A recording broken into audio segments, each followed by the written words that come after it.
नमस्कार, आदाब, सत श्री अकाल, गुड मॉर्निंग दोस्तों। जीएस वाले भैया आपका हार्दिक स्वागत एवं अभिनंदन करते हैं। तो दोस्तों हम लोग यहाँ पर जीएस की फुल प्रिपरेशन कराते हैं जो किसी भी एग्जाम के लिए काफ़ी हेल्पफुल होती है। हेल्पफुल इसलिए होती है क्योंकि हम लोग पढ़ते हैं इसी तरीके से हैं। पहले थ्योरीज पढ़ते हैं, उसमें बहुत अच्छे तरीके से रिविजन करते हैं, फिर एमसीक्यूज पढ़ते हैं, फिर वन लाइनर करते हैं, जो कि एग्जाम के लिए काफ़ी आवश्यक होती हैं ये सारी चीज़ें। और अमूमन लोग ये सारी चीज़ें बिल्कुल नहीं करते हैं, वो थ्योरी पढ़ते समय भी रिविजन नहीं करते हैं, इसीलिए वो काफ़ी समय से सिलेक्शन से दूर हो जाते हैं। ठीक है, तो दोस्तों यहाँ पर सब चीज़ें एक साथ कराई जाती हैं। और हम लोग पढ़ रहे थे पॉलिटी में हम लोग सर्वोच्च न्यायालय पढ़ रहे थे। और सर्वोच्च न्यायालय में दोस्तों आज हम लोगों का चैप्टर कोलेजियम प्रणाली है। और इत्तेफाक से कोलेजियम प्रणाली इस समय चर्चा में भी है, तो आप लोगों के लिए एग्जाम के दृष्टिकोण से बहुत महत्वपूर्ण हो भी जाता है। ठीक है, तो कोलेजियम प्रणाली चर्चा में क्यों है? क्योंकि कोलेजियम प्रणाली को समाप्त करके एनजेएसी लाने का प्रावधान करने के लिए सर्वोच्च न्यायालय में एक अधिवक्ता के द्वारा याचिका दायर की गई और उस याचिका को सर्वोच्च न्यायालय के द्वारा समाप्त भी कर दिया गया। ठीक है, तो मतलब वर्तमान में कोलेजियम व्यवस्था है और याचिका को खारिज करने के कारण कोलेजियम व्यवस्था अभी आगे बरकरार भी रहेगी। ठीक है, तो कोलेजियम व्यवस्था क्या है, एनजेएसी क्या है, वो सारी चीजें इसमें पढ़ेंगे दोस्तों। ठीक है, एग्जाम के दृष्टिकोण से बहुत इंपॉर्टेंट है। तो दोस्तों कोलेजियम प्रणाली पढ़ेंगे हम लोग। कॉलेजियम प्रणाली एक हिसाब से समझ सकते हैं कि न्यायाधीशों की नियुक्ति का एक मंडल होता है, उसको कहते हैं कोलेजियम। मतलब सभी न्यायाधीश नहीं, सर्वोच्च न्यायालय के मुख्य न्यायाधीश को छोड़कर, मतलब सर्वोच्च न्यायालय के जितने भी अन्य न्यायाधीश हैं, 33 अन्य न्यायाधीश हैं, इनकी नियुक्ति कौन करता है? इनकी नियुक्ति राष्ट्रपति करता है। लेकिन राष्ट्रपति किसके परामर्श पर करते हैं? कोलेजियम के परामर्श पर करते हैं। वो कोलेजियम क्या होता है? 1+4, ये 4 मतलब वरिष्ठतम न्यायाधीश हो गए और 1 मतलब सीजेआई हो गए, मतलब चीफ जस्टिस ऑफ इंडिया हो गए। ठीक है, ये ध्यान देना है, ये 5 लोग मिलकर के कोलेजियम बनती है दोस्तों। ठीक, और किसके संदर्भ में? सर्वोच्च न्यायालय के अन्य न्यायाधीशों की नियुक्ति में। और उच्च न्यायालय के न्यायाधीशों की नियुक्ति और उच्च न्यायालय के न्यायाधीशों का ट्रांसफर के संबंध में भी सिफारिश कोलेजियम ही करती है। अभी ये ध्यान देना। ठीक है, शुरुआत करने से पहले अब हम लोग ये देखते हैं, पूरा डिटेल से पढ़ेंगे। अनुच्छेद 124(2) में है, अन्य न्यायाधीशों की नियुक्ति कौन करता है? राष्ट्रपति करते हैं। और राष्ट्रपति इसमें अनिवार्यतः किसका परामर्श लेते हैं? मुख्य न्यायाधीश का परामर्श लेते हैं। ये जो 33 न्यायाधीशों की नियुक्ति करते हैं राष्ट्रपति, उसमें मुख्य न्यायाधीश का परामर्श लेते हैं। और मुख्य न्यायाधीश का परामर्श लेते समय मुख्य न्यायाधीश के साथ साथ 1993 से ये कॉलेजियम प्रणाली भी लागू कर दी गई। मतलब मुख्य न्यायाधीश के साथ साथ ये 4 अन्य न्यायाधीश भी होंगे और उन 4 अन्य न्यायाधीशों से मिलकर के, मतलब 1+4 मिलकर के कोलेजियम कहा जाएगा उसको। ठीक है, और ये कोलेजियम प्रणाली कब से शुरू होती है? 1993 से। ध्यान देना है इसमें। ठीक है, इसमें कई लोगों की डेट ऑफ बर्थ भी हो सकती है 1993 हो। ठीक, तो ये चीज ध्यान देनी है, 1993 से कोलेजियम प्रणाली का विकास हुआ, कोलेजियम प्रणाली की शुरुआत हुई। लेकिन कोलेजियम प्रणाली के विकास की एक प्रक्रिया रही है। विकास की प्रक्रिया क्या रही है वो भी देखेंगे हम लोग। ठीक, तो 1981 में फर्स्ट जजेस केस होता है। इंपॉर्टेंट है, एग्जाम में क्वेश्चन पूछा जाता है। फर्स्ट जजेस केस को एसपी गुप्ता केस भी कहा जाता है, एसपी गुप्ता वर्सेस भारत संघ भी कहा जाता है दोस्तों। ठीक है, एसपी गुप्ता वर्सेस भारत संघ भी कहा जाता है इसको। और इसमें क्या कहा जाता है कि हम लोग पढ़ते हैं ना, परामर्श शब्द है, मतलब राष्ट्रपति न्यायाधीशों की नियुक्त करता है और किसके? मुख्य न्यायाधीश के परामर्श पर। ये परामर्श शब्द दिख रहा है ना, ये तो इसमें एसपी गुप्ता केस में कहा गया था कि राष्ट्रपति के लिए जो दिया गया परामर्श शब्द ना बाध्यकारी नहीं होगा। मतलब सीजेआई की सहमति अनिवार्य नहीं होगी राष्ट्रपति के लिए। कहने का मतलब यह है कि अगर चीफ जस्टिस ऑफ इंडिया किसी न्यायाधीश की नियुक्ति के संबंध में कोई प्रस्तावना देते हैं, कोई भी प्रस्ताव देते हैं, तो राष्ट्रपति उसको मना कर सकते हैं। ठीक है, राष्ट्रपति मना कर रहे हैं, इसका मतलब कहीं ना कहीं मंत्रिपरिषद भी उसको मना कर रही होती है। ये चीज ध्यान में देनी है। कहने का मतलब परामर्श शब्द पहले अनिवार्य नहीं था 1981 तक एसपी गुप्ता केस में। उसके बाद आता है दोस्तों 1993 में सेकंड जजेस केस। सेकंड जजेस केस को कहा जाता है supreme court advocates on record association versus union of India. ये चीज ध्यान देनी है, इसमें कहा गया सीजीआई की नियुक्ति में, क्योंकि CGI chief justice of India, ये जो 1+33 होते हैं, इसमें 1 में क्या होता है? 1 में नियुक्ति कौन करते हैं? 1 में नियुक्ति राष्ट्रपति करते हैं। और अमूमन क्या होता है? राष्ट्रपति की नियुक्ति, राष्ट्रपति के द्वारा चीफ जस्टिस ऑफ इंडिया की नियुक्ति में सर्वोच्च न्यायालय के न्यायाधीश और उच्च न्यायालय के न्यायाधीशों से परामर्श लिया जाता है, जिससे राष्ट्रपति अनिवार्यतः समझे। जिससे राष्ट्रपति समझे कि इनसे परामर्श लिया जाना चाहिए, उनसे परामर्श लेते हैं। और उसमें एक चीज क्या थी, वरिष्ठता का नियम लागू किया गया।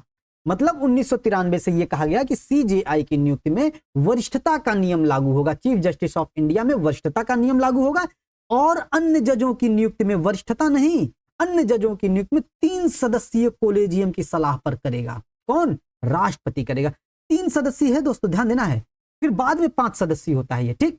तो 3 सदस्यीय है, मतलब 3 सदस्य, मतलब 1+2 इस समय है। मतलब 1993 में 3 आ रहा है तो 3 सदस्य हो जाते हैं और 3 सदस्य में 1+2 हो जाएगा। अब 1+2 मतलब एक सीजीआई हो जाएंगे, CGI chief justice of India, और 2 हो जाएंगे वरिष्ठतम न्यायाधीश। ये किन किन नियुक्ति में कोलेजियम आ रही है? अन्य जजों की नियुक्ति में कोलेजियम आ रही है। तो यहां से क्वेश्चन पूछा जाता है कि भारतीय न्यायिक प्रक्रिया में, भारतीय न्यायिक प्रणाली में सर्वप्रथम कोलेजियम व्यवस्था का शुभारंभ कब हुआ? तो 1993 से हुआ है। इंपॉर्टेंट है, ध्यान देना है, ठीक।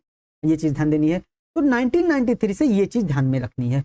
उसके बाद कोलेजियम की जो सिफारिश होती है, ये 1+2 की सिफारिश जो होती है वो राष्ट्रपति के लिए बाध्यकारी होगी। और इसके पहले क्या कहा गया था एसपी गुप्ता केस में? एसपी गुप्ता के केस में कहा गया था कि राष्ट्रपति के लिए दिया गया परामर्श बाध्यकारी नहीं होगा। लेकिन 1993 में supreme court advocates on record association, मतलब सेकंड जजेस केस में कोलेजियम की सिफारिश राष्ट्रपति के लिए बाध्यकारी बना दी गई। मतलब अन्य जजों की नियुक्ति में, 33 न्यायाधीशों की नियुक्ति में 1+ ये जो न्यायाधीश हैं, 1+2 न्यायाधीश हैं, इनकी जो सहमति है ये अनिवार्य हो गई। मतलब न्यायाधीशों की नियुक्ति में न्यायाधीश का सर्वे सर्वा हो गया दोस्तों, ठीक है। ये ध्यान देना है।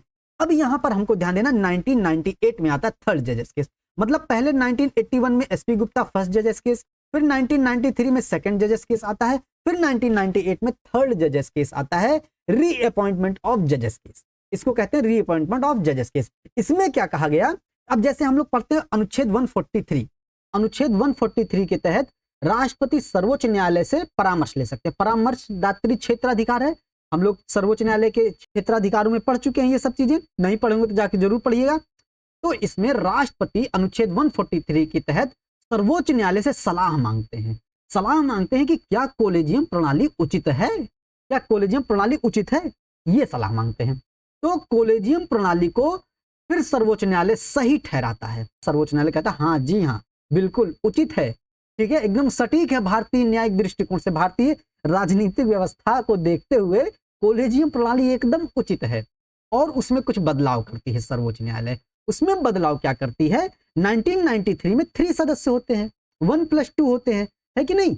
लेकिन 1998 में बदलाव कर देती है, कोलेजियम अब 5 सदस्य हो गई, मतलब 1+4 हो गई, ठीक है। ये चीज ध्यान देनी है, 1+4 हो जाती है और बढ़ा देती है इसमें सदस्यों की संख्या, ठीक है। 1+4 में सीजेआई सर्वोच्च न्यायालय का वरिष्ठतम न्यायाधीश होगा। ये तो कहा ही गया था पहले भी, पहले ये कहा गया था कि सीजेआई सर्वोच्च न्यायालय का वरिष्ठतम न्यायाधीश होगा। लेकिन अन्य जजों की नियुक्ति के लिए 1+4 कोलेजियम होगा। मतलब 1+33 न्यायाधीश होते हैं, मतलब कुल 34 न्यायाधीश होते हैं। तो ए पहला न्यायाधीश मतलब सीजेआई होगा, जो कि वरिष्ठता के आधार पर होता है। और जो 33 अन्य न्यायाधीश होते हैं, इनकी नियुक्ति 1993 से कोलेजियम कर रही थी। और 1993 में कोलेजियम थी 1+2 थी, लेकिन 1998 में इस कोलेजियम को 1+4 कर दिया गया अन्य न्यायाधीशों की नियुक्ति के प्रावधान में, ठीक है। तो 1998 से 1+4 हो जाता है।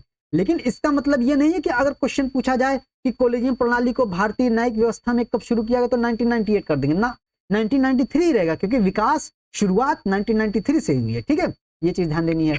अब यहां पर ये जो एक है, एक तो सीजेआई होंगे और 4 वरिष्ठतम न्यायाधीश होंगे, ठीक है। ये चीज ध्यान देनी है। और उच्च न्यायालय के न्यायाधीशों की नियुक्ति में भी कोलेजियम काम करती है, और वो कोलेजियम होता है 1 और 2, मतलब 1+2 ही होता है, ये ध्यान देना है। लेकिन 1 कौन होते हैं? सीजेआई ही होते हैं, चीफ जस्टिस ऑफ इंडिया। ये नहीं कि उच्च न्यायालय के न्यायाधीशों के संदर्भ में उच्च न्यायालय का कोलेजियम आ जाएगा, ऐसा नहीं है, ठीक है। 1+2 सर्वोच्च न्यायालय का ही कोलेजियम होगा। 1+2 में 1 सीजेआई होंगे और 2 वरिष्ठतम न्यायाधीश होंगे, और ये वरिष्ठतम न्यायाधीश भी सुप्रीम कोर्ट से होंगे दोस्तों, ठीक है। ये चीज ध्यान दीजिएगा। तो ये चीजें हम लोग को ध्यान में रखनी है। और कोलेजियम के द्वारा सुझाई गई जो अनुशंसा है, ये राष्ट्रपति पर बाध्यकारी होती है। लेकिन राष्ट्रपति पुनर्विचार के लिए सर्वोच्च न्यायालय के पास एक बार भेज सकते हैं, लेकिन अगर पुनर्विचार के बाद सर्वोच्च न्यायालय उसको दोबारा भेजती है तो राष्ट्रपति स्वीकृति देने के लिए बाध्य होते हैं। ठीक है, ये इंपॉर्टेंट है, ध्यान देना है। जैसे अनुच्छेद 74(1) में हम लोग पढ़े नहीं थे, 74(1) में कि मतलब राष्ट्रपति क्या होता है, मंत्रिपरिषद के विचार को एक बार पुनर्विचार के लिए भेज सकते हैं, लेकिन मंत्रिपरिषद के द्वारा पुनर्विचार के बाद राष्ट्रपति उस पर सहमति देने के लिए बाध्य होते हैं। तो ऐसे ही यहां पर है, कोलेजियम व्यवस्था पर राष्ट्रपति पुनर्विचार के लिए भेज सकते हैं कोलेजियम पर, लेकिन कोलेजियम के द्वारा पुनः अगर उसको जो है उसी रूप में या संशोधन के रूप में जिस रूप में भी राष्ट्रपति को दिया जाता है, राष्ट्रपति उसको मानने के लिए बाध्य होते हैं। ठीक है, अब कोलेजियम व्यवस्था अपना कोई विचार बनाती है 33 न्यायाधीशों की नियुक्ति में कि इन न्यायाधीशों को नियुक्त किया जाए, तो कोलेजियम अपना विचार किसको भेजती है, कोलेजियम अपना विचार विधि मंत्री को भेजती है, फिर विधि मंत्री प्रधानमंत्री को भेजते हैं, फिर प्रधानमंत्री राष्ट्रपति को भेजते हैं और फिर राष्ट्रपति उस पर हस्ताक्षर कर देते हैं। ठीक है, और 33 अन्य न्यायाधीशों की नियुक्ति हो जाती है। फिर 33 अन्य न्यायाधीशों की नियुक्ति मतलब शपथ उनको राष्ट्रपति दिलाते हैं दोस्तों। ठीक है, ये चीज ध्यान देनी है। अब यहां से कोलेजियम के द्वारा जजों का ट्रांसफर भी किया जाता है। जजों का ट्रांसफर कहां किया जाता है, उच्च न्यायालय में। तो उच्च न्यायालय के लिए जजों के ट्रांसफर के लिए 1+2 होता है, मतलब सर्वोच्च न्यायालय से संबंधित 1+4 हो जाएगा, और जो उच्च न्यायालय के न्यायाधीशों की नियुक्ति और उच्च न्यायालय के न्यायाधीशों का ट्रांसफर से 1+2 हो जाता है दोस्तों। ठीक है, ये चीज ध्यान देनी है। तो कोलेजियम के द्वारा जजों का ट्रांसफर भी किया जाता है। कोलेजियम के द्वारा ऐसे ट्रांसफर में दोनों उच्च न्यायालय के मुख्य न्यायाधीश से राय भी ली जाती है। ऐसा नहीं कि कहीं से भी उठा के कहीं कर दिए, भाई जिस उच्च न्यायालय से जा रहा है कोई न्यायाधीश, तो उस उच्च न्यायालय की कार्यप्रणाली भी प्रभावित हो सकती है, इसीलिए उस उच्च न्यायालय के मुख्य न्यायाधीश से भी राय ली जा सकती है। और वो न्यायाधीश का ट्रांसफर जिस उच्च न्यायालय में हो रहा है, उस उच्च न्यायालय के भी मुख्य न्यायाधीश से राय ली जाती है। ये चीज ध्यान देनी है। ठीक है, ये हो गया। अब सीजेआई की सहमति के आधार पर राष्ट्रपति द्वारा स्थानांतरण का आदेश दिया जाता है। अब स्थानांतरण कोलेजियम करती है 1+2। अब 1+2 कोलेजियम करती है, तो इस कोलेजियम की जो निर्णय होगा, इस कोलेजियम की जो सहमति होगी, उस सहमति के आधार पर राष्ट्रपति स्थानांतरण का आदेश देते हैं। ठीक है, ये चीज ध्यान देनी है। और कोलेजियम के द्वारा जो निर्णय बहुमत से लिया जाएगा, कोलेजियम के द्वारा कोई भी निर्णय होता है वो निर्णय बहुमत से लिया जाएगा, और उस बहुमत में ये अनिवार्यता है कि मुख्य न्यायाधीश की सहमति अनिवार्य होनी ही चाहिए, और इसे सम्यक प्रक्रिया का नाम भी दिया गया है। लेकिन दोस्तों अभी जो निर्वाचन आयोग है ना, निर्वाचन आयोग में कितने सदस्य होते हैं, 1+2 सदस्य होते हैं, 3 सदस्य होते हैं, लेकिन इसमें 2 सदस्य का किसी बात पे सहमति अनिवार्य होनी चाहिए। अगर मुख्य निर्वाचन आयुक्त असहमत भी हों तो भी कोई मतलब नहीं है। ठीक है, सहमत हो ना हो मुख्य निर्वाचन आयुक्त तो कोई मतलब नहीं है, लेकिन 2 निर्वाचन आयुक्त सहमत हैं, अगर 2 लोग सहमत हैं अगर उन 3 सदस्य में, तो वो बात मान ली जाएगी। लेकिन सर्वोच्च न्यायालय में ऐसा कोई प्रावधान नहीं। सर्वोच्च न्यायालय में बहुमत में मुख्य न्यायाधीश की राय अनिवार्य शामिल होनी चाहिए। ठीक है, ये चीज ध्यान देनी है। मतलब अगर कोलेजियम के द्वारा कोई निर्णय लिया जाता है तो निर्णय बहुमत से लिया जाता है, और उस बहुमत में सर्वोच्च न्यायालय के मुख्य न्यायाधीश की राय शामिल होनी चाहिए। ठीक है, ये चीज ध्यान देनी है। ठीक, तो ये हो गया हम लोगों का 1993 वाला थर्ड जजेस केस। अब इंपॉर्टेंट है, अब अभी देखते हैं यहां पर मतलब न्यायाधीशों की नियुक्ति में कौन शामिल हो रहा है, न्यायाधीशों की नियुक्ति में न्यायाधीश शामिल हो रहे हैं। तो कुछ कभी कभी बात उठती है कि भाई भतीजावाद हो जाता है, नेपोटिज्म हो जाता है, पक्षपात हो जाता है किसी के साथ, तो इसलिए जो है और भी कारण है। ठीक है, जैसे सरकार के द्वारा न्यायाधीशों की नियुक्ति में हस्तक्षेप का भी प्रावधान देखा जाता है। ठीक है, तो उसी के संदर्भ में 99वां संशोधन 2014 में वर्तमान सरकार के द्वारा किया जाता है, और वर्तमान सरकार के द्वारा NJAC के गठन का प्रावधान किया जाता है, मतलब नेशनल जुडिशरी अपॉइंटमेंट कमेटी, मतलब राष्ट्रीय न्यायिक नियुक्ति आयोग का प्रावधान किया जाता है, और इसके तहत संविधान में संशोधन किया जाता है 99 और 3 अनुच्छेद जोड़े जाते हैं। अनुच्छेद 124A, 124B और 124C जोड़ा गया है, ताकि ये जो 33 अन्य न्यायाधीश हैं, अन्य न्यायाधीशों की नियुक्ति में भी विधायिका का हस्तक्षेप हो सके दोस्तों। ठीक है, अब हम लोग देखते हैं ये जो NJAC है ये 6 सदस्यीय होगा। कहा गया है कि NJAC में 6 सदस्य होते हैं, और उस 6 सदस्य को 1+5 में बांटा गया है। 1 मतलब 1 होंगे चीफ जस्टिस ऑफ इंडिया, और 2 इसमें होंगे वरिष्ठतम न्यायाधीश, और 2 1 3 हो गए, और ये जो 1 हैं और ये 2 हैं, 2 1 3 3 6। ठीक है, 3 तो सर्वोच्च न्यायालय से हो गए, जिसमें 1+2 हम देख सकते हैं, 1 मुख्य न्यायाधीश और 2 वरिष्ठतम न्यायाधीश, और ये जो बचे 3 हैं, इसमें एक भारत के विधि एवं न्याय मंत्री होंगे, मतलब न्याय मंत्री जो होंगे, कानून मंत्री होंगे, वो होंगे। और दूसरे जो 2 अन्य सदस्य होंगे वो प्रख्यात सदस्य होंगे, कोई भी सदस्य हो सकते हैं जिनको मनोनीत किया जाएगा। और वो मनोनयन कौन करेगा? वो मनोनयन 3 सदस्यीय समिति के द्वारा किया जाएगा, ठीक है। और उस 3 सदस्यीय समिति में दोस्तों एक चीफ जस्टिस ऑफ इंडिया होंगे, मुख्य न्यायाधीश होंगे, एक प्रधानमंत्री होंगे और एक लोकसभा में विपक्ष के नेता होंगे। लेकिन इसमें यह नहीं कहा गया है कि मुख्य न्यायाधीश की सहमति अनिवार्य होगी। मतलब अगर इसमें विधायी का सहमति है, नेता और नेता प्रतिपक्ष शामिल हैं, तो कर दो भैया न्यायाधीशों की नियुक्ति में अपना हस्तक्षेप। मतलब न्यायिक प्रक्रिया में विधायिका का हस्तक्षेप हो रहा है दोस्तों, ठीक है। इस संबंध में भी न्यायाधीशों की नियुक्ति में भी भेदभाव भविष्य में देखा जा सकता है। मतलब जैसे हम लोग देखते हैं ना राजनीति का अपराधीकरण हो गया, हम लोग देखते हैं ना प्रशासन का अपराधीकरण हो गया, वैसे ही न्यायाधीशों का भी अपराधीकरण किया जा सकता है इसके संदर्भ में। मतलब न्यायिक प्रक्रिया का भी अपराधीकरण किया जा सकता है, ठीक है। इसीलिए दोस्तों क्या आ जाता है? 4th जजेस केस।